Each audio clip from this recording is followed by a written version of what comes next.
The future of recreational marijuana in Pueblo is in the hands of voters this November, but one group is voicing concern about health repercussions for those who self-medicate.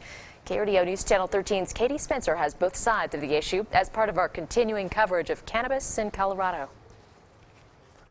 Scott Karsten is a war veteran who uses cannabis oil for pain in his joints.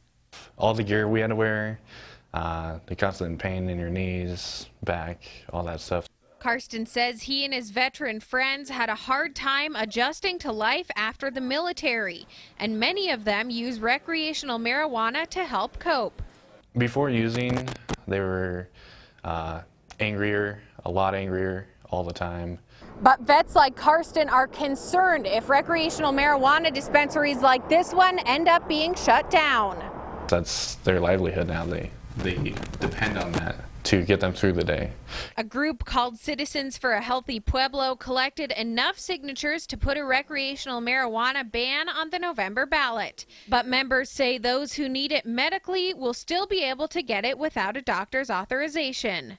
They would have to do it either for other medical reasons or through obtaining it some other way other than going to a store in Pueblo or Pueblo County and buying it. But Karsten says many vets worry about how a medical card would affect their VA benefits. It's why Pam Staley is fighting to educate the public before they head to the polls. Do you realize that by holding on to fundamental values that you are going to hurt medically people who are dependent on your infrastructure? But Citizens for a Healthy Pueblo argue the social ills of recreational marijuana outweigh the benefits to those who use it without a med card. In Pueblo, Katie Spencer, KRDO News Channel 13. And here's what voters in Pueblo are facing this November. On the city ballot, there is a question about allowing recreational pot shops within the city limits, as well as if those shops should be licensed by the city. In a separate question, the wording on which has not been finalized would impose a tax of 4.3% on pot purchases.